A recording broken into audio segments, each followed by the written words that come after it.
Hello. In this lesson, we're going to be discussing slope-intercept form. And this is what it looks like. Y equals mx plus b. In general, x is the variable used to represent the input into our function. The output is y. Represent that as the ordered pair x comma y inside parentheses. M is the letter that is usually used to define slope. Okay, slope. And finally, B, well, we already got the word slope. B is the y intercept.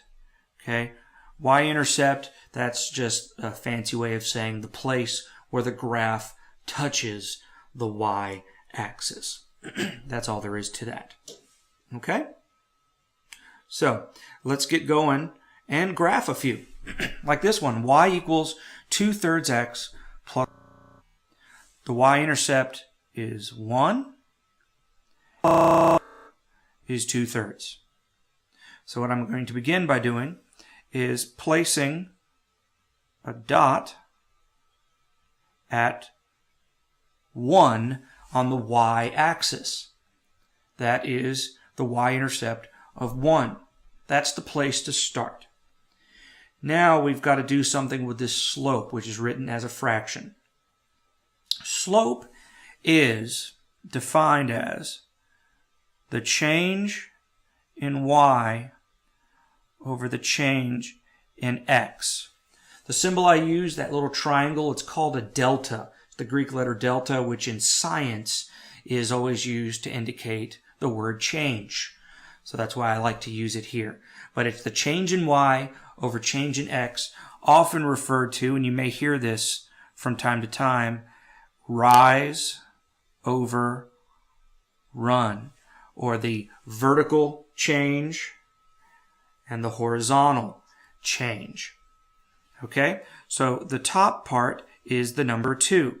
So from this dot, we are going to go up 2 spaces. 1, 2. So I'm right there. And then we are going to go in the positive direction across, which is to the right, 3. 1, 2, 3. So I can, with confidence, put a dot here. And you know what? We can do it again. Follow that same procedure. Go up 2, 1, 2, and to the right, 3. 1, 2, 3. And put a dot here. Okay. Well, if you wanted to, we could do it again. Up 2, to the right 3. We'd go there. And hopefully you can see that these dots are going to form a line. In fact, what else could we have done? Where would another dot be? Well, if you follow the pattern, there would be a dot here, which would be down 2 and to the left 3. Well, down and to the left, what kinds of numbers when you go down and when you go to the left? Those are both negative numbers.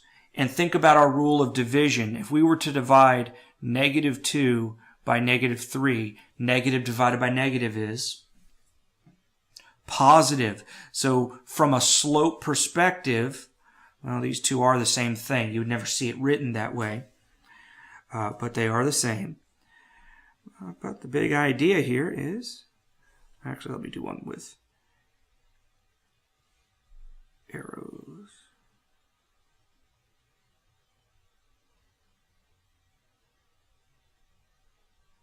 Oh, I have to move that. Yeah, it's close. All right, and then we get a line that looks something like that. I'll put another arrowhead over here. All right? Lines go on forever, so you definitely want to consider that. All right, let's do another one here. This time, we have a negative.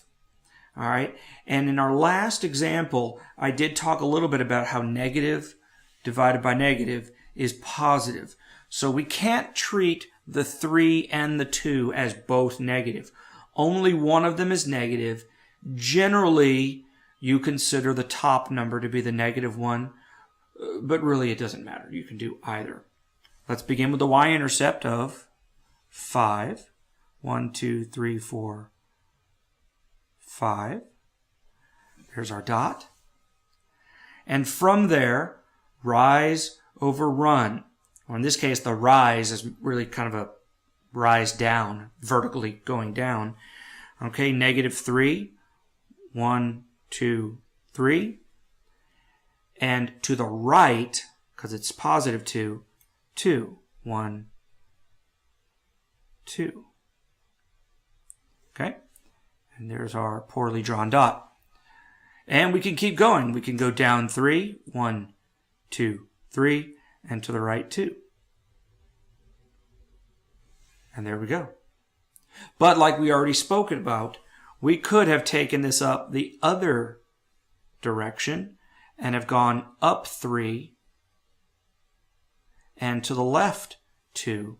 You still end up with one of the numbers being positive, one of the numbers being negative, which gives you this negative result. Okay? And once again, all we have to do is connect our dots. Make sure that we put some arrows on the ends because lines go on forever. And there you go. We have graphed that equation that's in slope-intercept form. So I just have one more I wanted to do here, and it's this one. Y equals 2x minus 6. Well, we can already see that negative 6 is our y-intercept. 1, 2, 3, 4, 5, negative 6. So that's where we're going to start, but how do we move from there? This number 2 doesn't look like a fraction, does it? Well, if you remember the lesson talking about rational numbers, even an integer such as the number 2 is technically a fraction. It is a rational number. How do we write it? As 2 over 1. So the rise value is 2, and the run is going to be 1 to the right, giving us a dot right there. And we can do a dot there, and a dot there. And of course, we can do the same thing. Since it's a positive number, remember that a negative divided by a negative is still positive. So we could have gone down 2 and to the left 1. The point is that our graph looks like that. And again, we want to put some arrows on either side because lines go on forever. And that's how you graph an equation in slope-intercept form.